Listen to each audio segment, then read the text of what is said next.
guys আমি ভাবছি না এত বড় কাজ দেবো গাইস বীরের ভিতরে কি তো হইছে তোমরা দেখো দেখো দেখো দেখো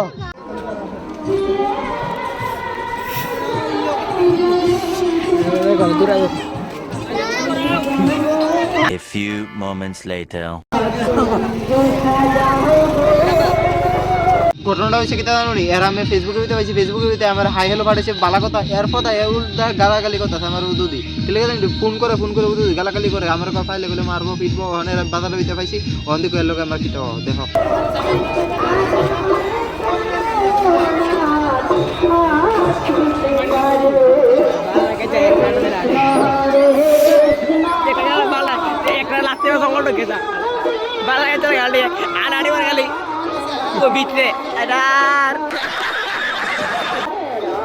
मेरे को माफ कर दो मैंने कभी किसी जात विवाद में मैं कभी नहीं घुसूंगा मेरे से गलती होगा भाई এরপর হইছে আমার কিন্তু ডরে গেছে একাই জেলে গিয়ে ডরে গেছে কিন্তু মাছ মুখ চাইছে ছেড়ে দিছি